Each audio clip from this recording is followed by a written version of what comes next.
반갑습니다. 고려대학교 수학과의 오승상 교수입니다. 현재 수학과와 데이터과학과에서 딥러닝과 강화학습을 강의하고 있습니다. 그리고 딥러닝과 수학, DLMath라는 팀을 운영하고 있습니다. 그러면 저와 함께 딥러닝에 대해서 공부하겠습니다. 저희가 계속해서 딥 뉴럴 네트워크의 중요한 개념들을 하나씩 배우고 있습니다. 오늘은 뉴럴 네트워크의 에러를 나타내는 요소 중에 두 가지인 바이아스와 베리언스가 있는데 이 둘 사이의 관계를 배우고, 그리고 또 하나 뉴럴 네트워크에서 아주 중요한 문제죠. 오버피팅 문제라는 것이 있는데 이 오버피팅의 개념에 대해서 배워보겠습니다. 저희가 데이터셋을 다루는 것을 먼저 볼 텐데요. 여기 트레이닝 셋이 있고 테스트 셋이 있습니다. 이건 뭐냐면은 저희가 어떤 데이터셋이 주어져 있으면은 저희가 만든 뉴럴 네트워크를 가지고 이것을 학습을 하는데, 먼저는 트레이닝 셋을 두고 학습을 한 다음에 그렇게 학습이 끝난 것을 가지고 실제 테스트 셋에 대해서 이 뉴럴 네트워크가 얼마나 성능이 좋은지 평가를 해야 되잖아요. 그래서 저희는 트레이닝 셋과 테스트 셋을 구분을 하게 됩니다. 그래서 먼저 데이터가 주어지면은 저희가 가장 기본적으로는 이 데이터셋에 대해서 셔플을 합니다. 셔플한 데이터를 가지고 이 중에 일부를 트레이닝 셋으로, 나머지 셋을 테스트 셋으로 이제 바꿀 건데요. 만약에 저희가 데이터셋이 10,000개가 있다고 하겠습니다. 그런데 이 10,000개의 그림 데이터셋 중에서 3,000개는 장미 그림을 나타낸 데이터셋이고, 또 4,000개는 백합꽃을 나타내고, 나머지 3,000개는 코스모스 꽃을 나타낸다고 가정을 해보겠습니다. 그런데 이 데이터셋이 순서대로 처음에 3,000개는 장미, 그 다음 4,000개는 백합, 나머지 3,000개는 코스모스라고 하겠습니다.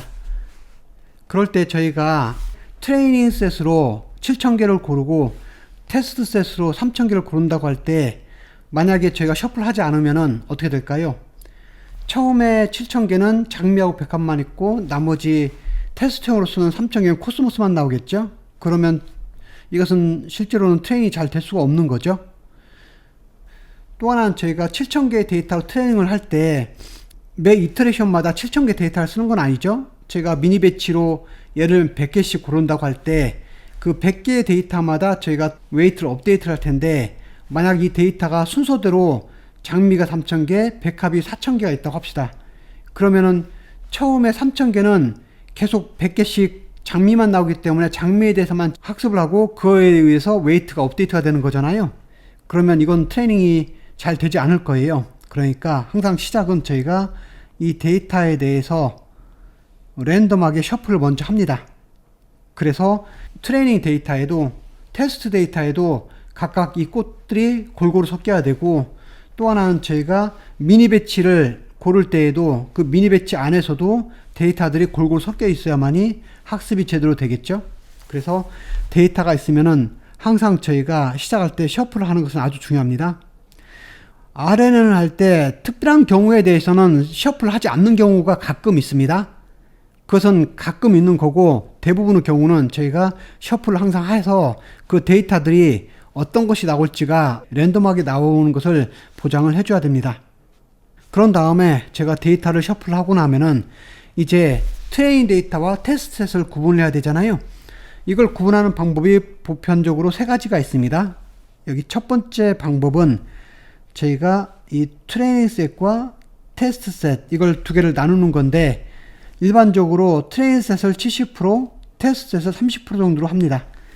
데이터가 좀 적을 때에는 트레이닝 셋을 80이나 90%로 하고 테스트 셋을 20%, 10% 이렇게 줄일 방법도 있겠죠. 그런데 보편적으로는 저희가 7:3 비율로 트레이닝과 테스트 셋을 나눕니다. 이것이 보편적으로 쓰는 트레이닝과 테스트 셋을 나누는 방법이고, 이제 또 다른 방법은 두 번째는 이런 게 있습니다. 만약에 저희가 어떤 딥러닝 모델을 사용해서 하는 챌린지에 나갔다고 하겠습니다. 어떤 시합에 나갔는데, 챌린지에 나가게 되면은 실제로는 그 대회 주최 측에서 저희에게 이 네트워크를 각각 학습할 수 있도록 트레이닝 데이터셋을 줍니다. 그리고 거기에서 마지막 평가를 하기 위해서 테스트 셋이 있는데 이 테스트 셋은 저에게 주지 않겠죠. 그래서 저희가 이 트레인 셋으로 훈련을 해본 다음에 이 중에서 저희가 적절한 좋은 모델을 만들어서 이 주최 측에 보내면 그 주최 측에서는 그 모델을 가지고 이 테스트 셋을 직접 돌려서 그거에 대해서 평가를 해서 저에게 점수를 알려주게 됩니다. 아니면 때로는 테스트 셋을 주긴 주더라도 그것에 대한 정답은 알려주진 않겠죠. 그래서 각자 저희가 테스트 셋을 돌려서 그 답을 보내면은 그 주최 측에서 그 답을 가지고 이제 평가를 하는 거잖아요. 그래서 중요한 것은 저희는 이 테스트 셋에 대한 결과를 저희가 시합이 끝나기 전까지는 알 수가 없습니다. 그러면 저희가 이 트레이닝 셋만 가지고 모델을 실제로 돌려서 훈련도 해야 되지만 제가 만든 모델이 얼마나 좋은지 안 좋은지 또 나름대로 평가도 해야 되죠. 왜 그러냐면 제가 이 트레이닝 셋을 가지고 모델을 하나만 만드는 것이 아니라 모델을 여러 가지 만들어서 그 중에 좋은 것을 저희가 주최 측에 보낼 거고, 그리고 또 하나는 모델이 하나가 있다 하더라도 거기 하이퍼 파라미터들을 저희가 여러 가지를 바꿔서 적용을 해보겠죠. 그 중에서 가장 좋은 것을 가지고 제가 보낼 텐데 트레인 셋만 가지고 저희가 학습을 해서 성적이 좋은 것을 보냈다가는 실제로는 테스트 셋은 엉망이 될 수가 있습니다. 그것은 제가 조금 후에 오버피팅을 배울 때 자세히 다룰 텐데요. 그러니까 그것을 막기 위해서 저희는 어떻게 해야 되나요? 저희에게 주어진 것은 이 트레인 셋밖에 없는데 저희가 이 트레인 셋 안에서 자체적으로 검증을 해야 됩니다. 그럼 어떻게 하면 되죠? 이 트레인 셋을 저희가 두 개로 나누겠습니다.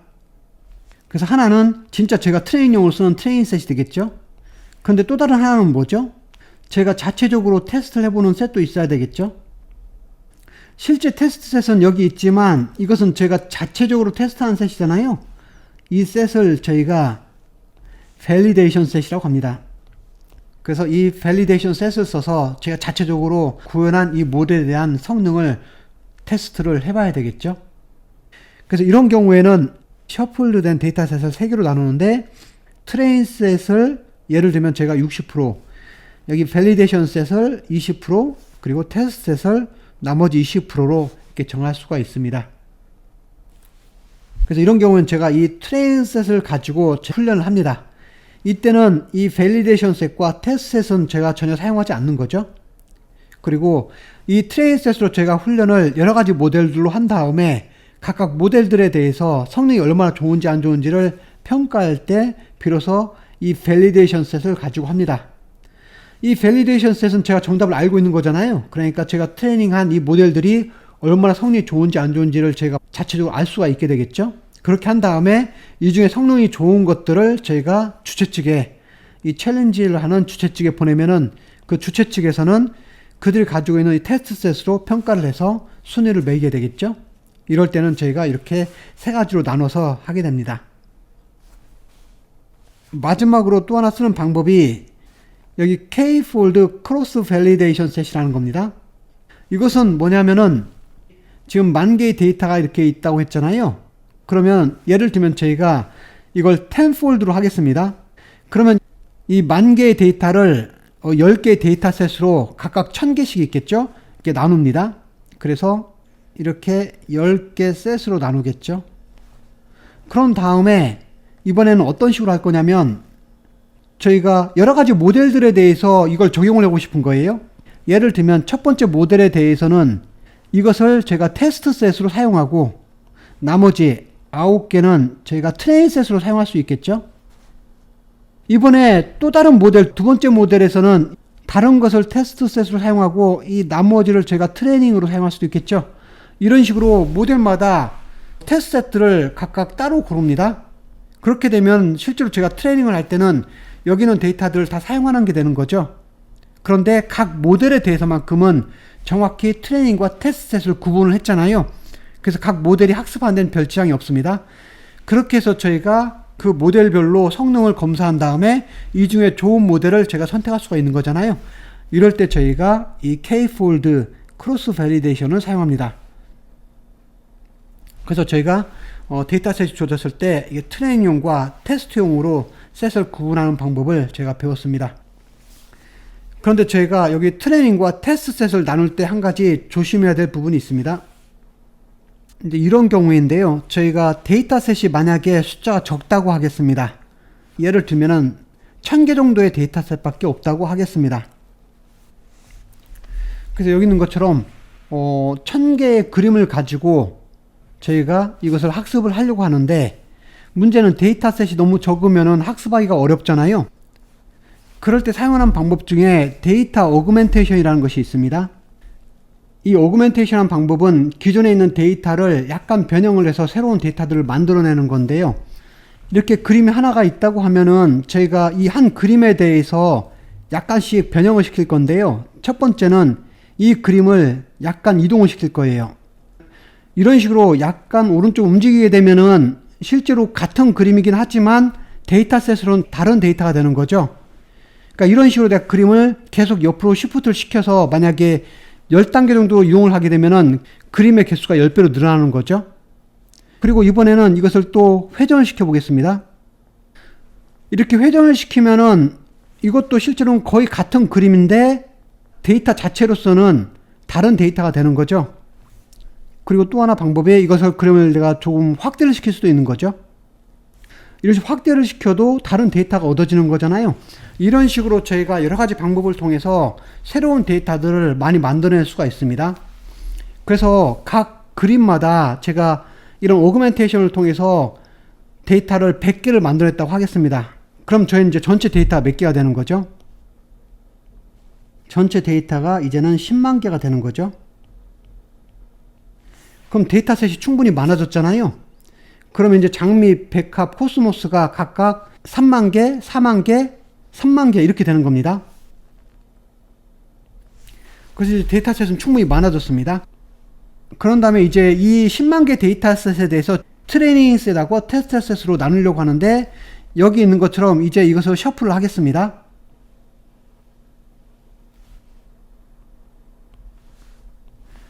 그런 다음에 이것을 가지고 저희가 7만 개의 트레이닝 데이터와 3만 개의 테스트 데이터로 구분을 하겠습니다.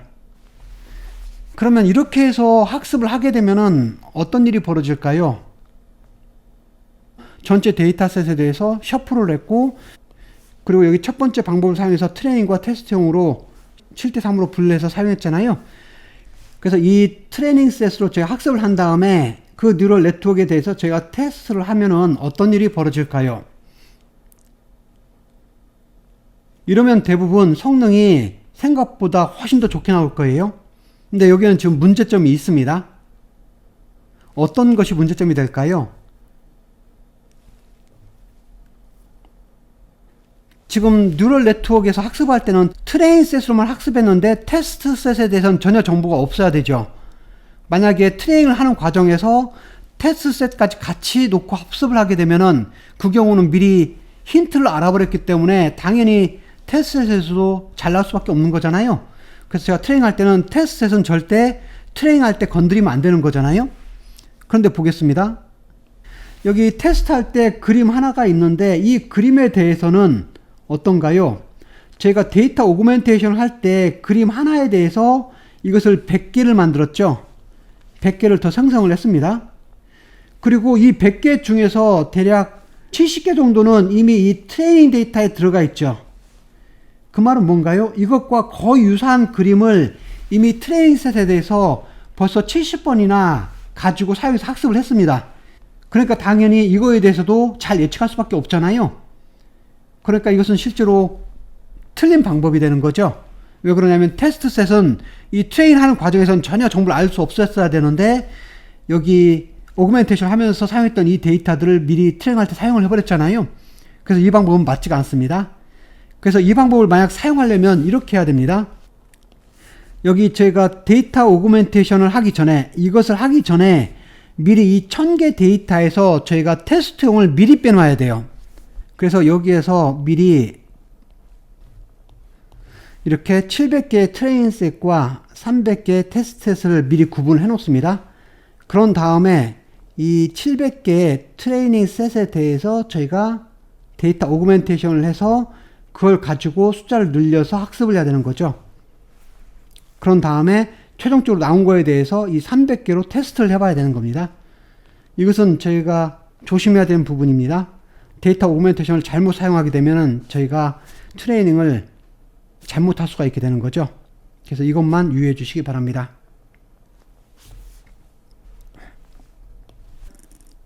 이번엔 하이퍼 파라미터들이 무엇이 있는지 잠깐 살펴보겠습니다. 저희가 하이퍼 파라미터는 여기 나와 있는 것처럼 제가 뉴럴 네트워크를 만들 때 이 프로그래머가 직접 선택해야 되는 그런 값들을 말하는 거예요. 그런 것들이 하이퍼 파라미터가 있고 또 넌 리니어리티들이 있잖아요. 이것은 저희가 풀고자 하는 그 어플리케이션에 대한 특성들을 잘 활용을 해서 이해하는 가운데 저희가 이 하이퍼 파라미터하고 넌 리니어리티를 정해야 되는데요. 그래서 대표적인 하이퍼 파라미터들이 여기 뉴럴 네트워크가 있다고 할 때 여기서 보는 것처럼 저희가 이 히든 레이어 개수를 몇 개로 할 것인지 그 히든 레이어의 숫자를 저희가 정해줘야 되죠. 그리고 또 하나는 각 히든 레이어에서 이 나드의 개수를 몇 개로 할지, 그죠? 각각의 레이어에서 나드의 개수를 몇 개로 할지 이것도 저희가 정해줘야 됩니다.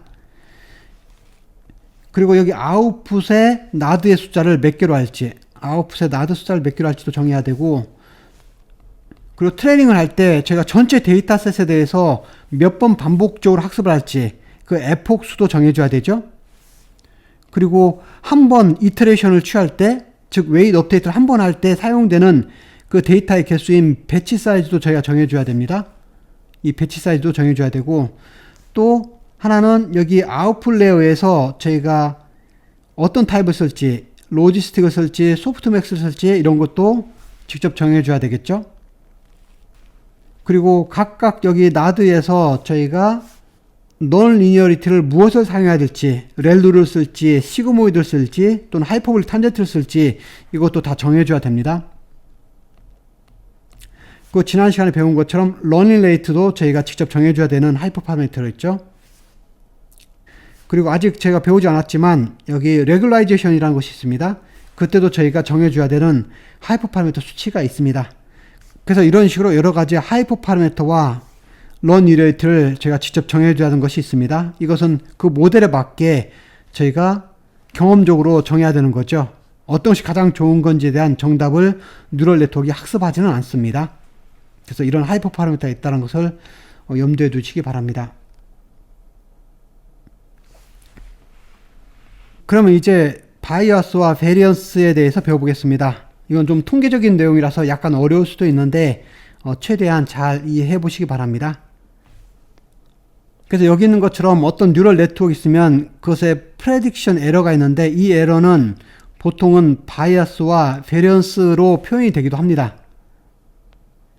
그래서 중요한 것은 이 바이어스와 이 베리언스가 작을수록 에러가 더 적은 거거든요.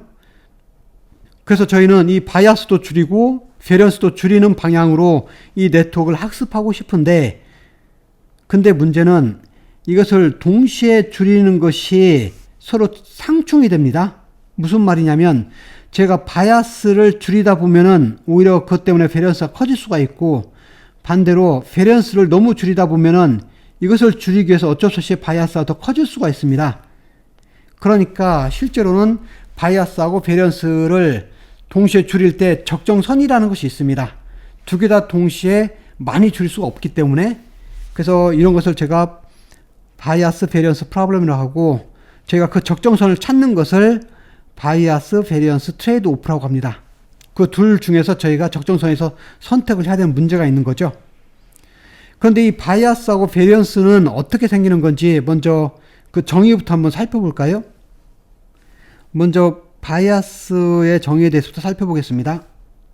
바이어스는 저희가 한 모델을 만들었다고 하겠습니다. 이 학습이 된 모델이 있는데 이것을 가지고 저희가 어떤 프레딕션, 아웃풋을 만들어내겠죠?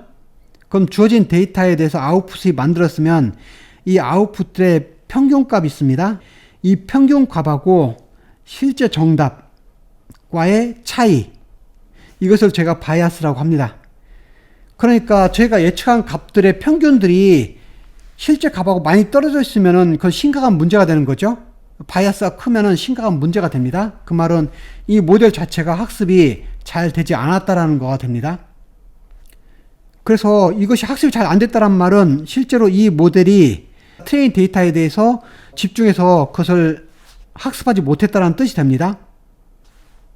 그래서 이런 문제는 어느 경우에 종종 생기냐면은 이 모델 자체가 너무 심플하면은 그 트레이닝 데이터셋의 피처들을 정확히 끄집어낼 수가 없잖아요. 그러니까 실제로는 예측을 잘 할 수 없게 되는 거죠. 이것을 저희가 언더피팅이라고 합니다. 트레이닝 셋에 대해서도 피팅이 잘 되지 않았다라는 의미에서 저희가 언더피팅이라고 합니다.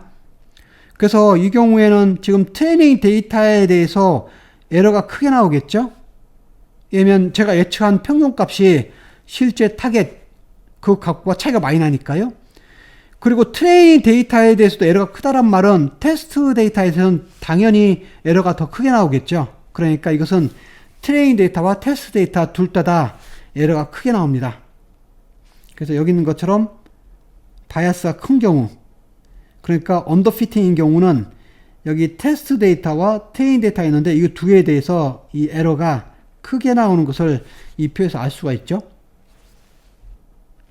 이번엔 베리언스를 보겠습니다.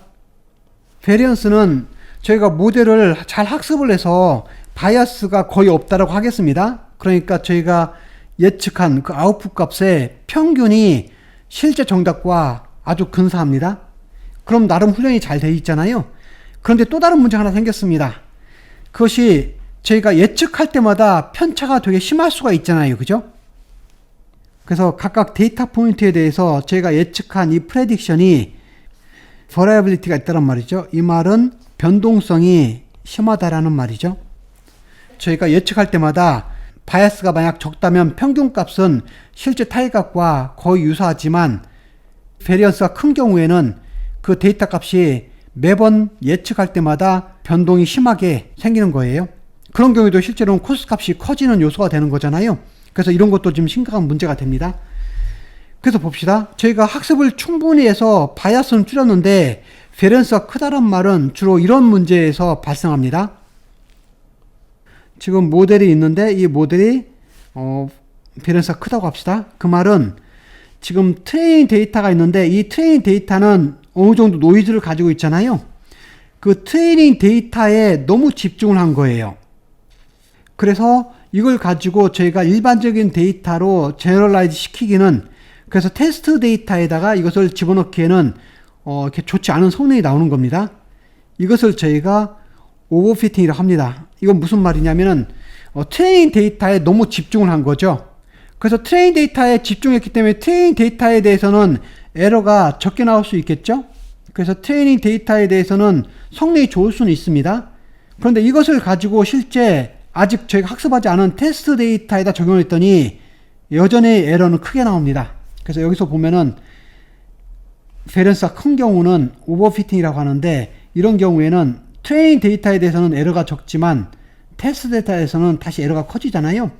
그래서 저희는 이 사이의 중간에 적정선에서 저희가 바이어스도 약간 있고 베리언스도 약간 있지만 그 사이의 적정선에서 저희가 이 테스트 값의 에러를 줄이는 방향으로 선택을 해야 됩니다. 그것이 저희가 바이어스 베리언스 트레이드 오프라는 겁니다. 이것을 밑에 그림에서 좀 더 자세히 한번 설명을 해보겠습니다.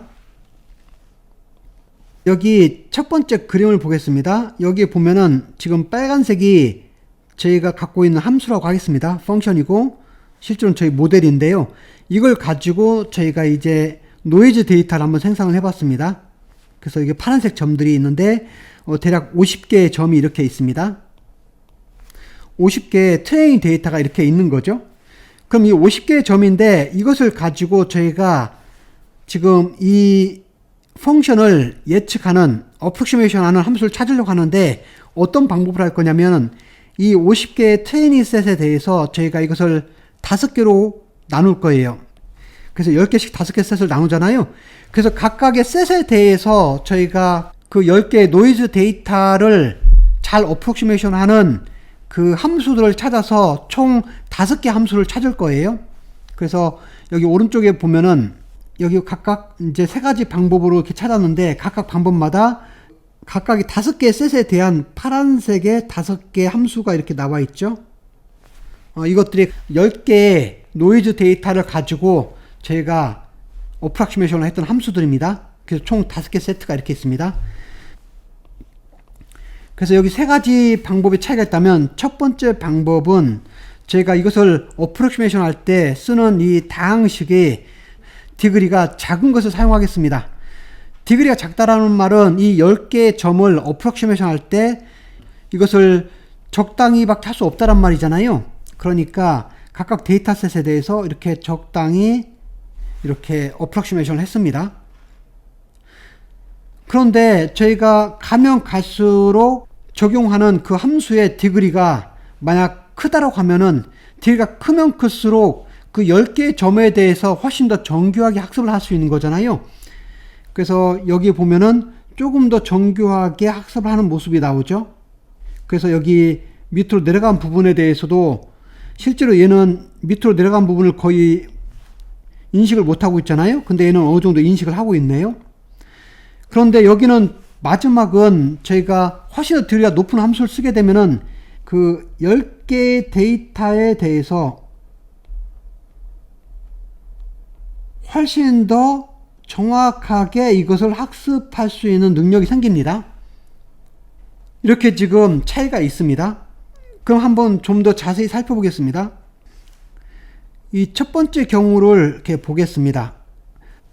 지금 이것은 디그리가 낮은 함수로 저희가 어프로크시메이션을 했기 때문에 여기 있는 이런 것들을 잘 표현을 못하고 있잖아요. 그래서 그 각각 데이터셋에 대해서 거의 약간은 어설픈 식으로, 이런 식으로 주로 되어 있습니다.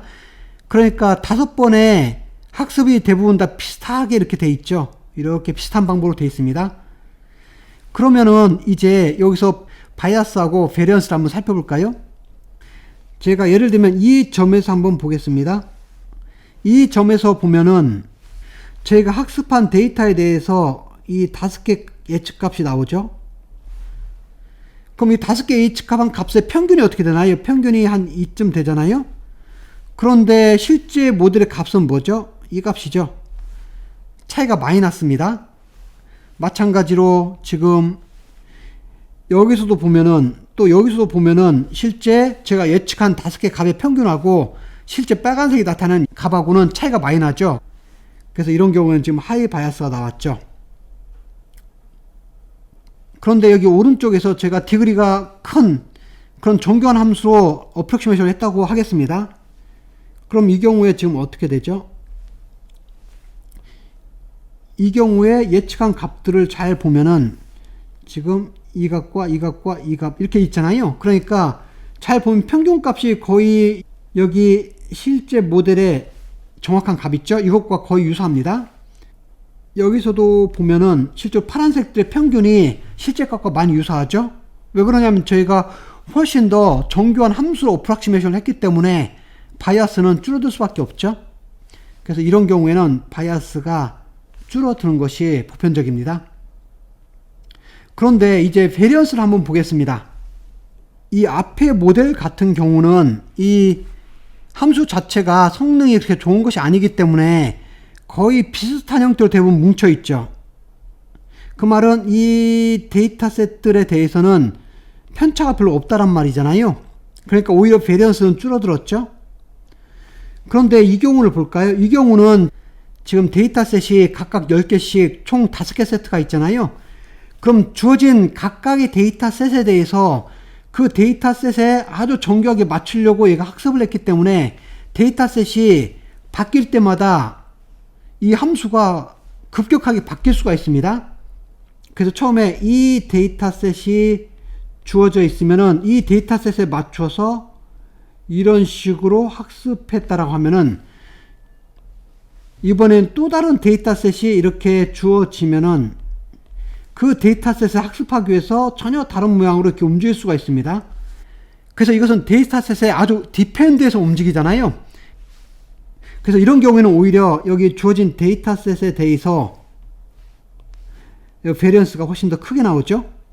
내가 어떤 데이터셋을 사용하냐에 따라서 이 값들이 변동성이 많이 커졌습니다. 그래서 이런 경우에는 실제로는 베리언스가 오히려 커집니다.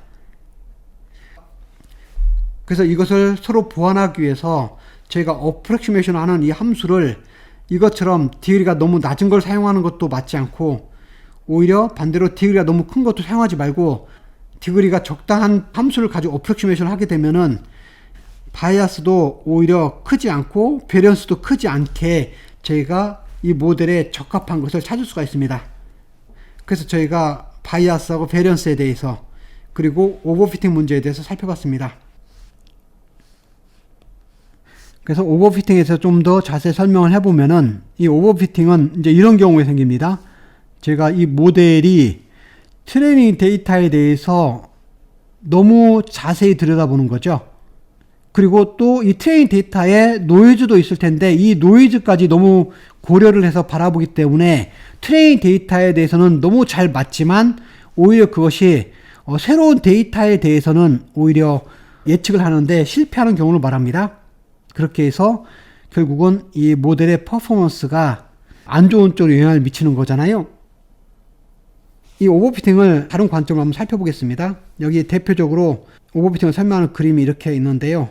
여기 언더피팅, 그리고 오버피팅, 그리고 저희가 원하는 이제 굿피팅이 이렇게 있습니다.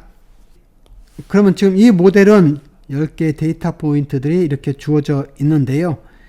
이 데이터 포인트는 엄밀히 말하면 이 모델을 가지고 생성해낸 노이즈를 약간 줘서 만든 데이터셋이에요. 그래서 저희는 이 10개의 데이터셋만 가지고 여기 있는 이 모델을 이제 예측하려고 합니다. 만약에 저희가 리니어 모델로 한다고 하겠습니다. 여기 이제 디그리가 1인 폴리노미알이니까 리니어 모델이 되는 거죠. 그러면 제가 직선으로 해야 되기 때문에 가장 적합하게 한 것이 이 정도가 되겠죠. 근데 이건 지금 성능이 너무 좋지 않죠.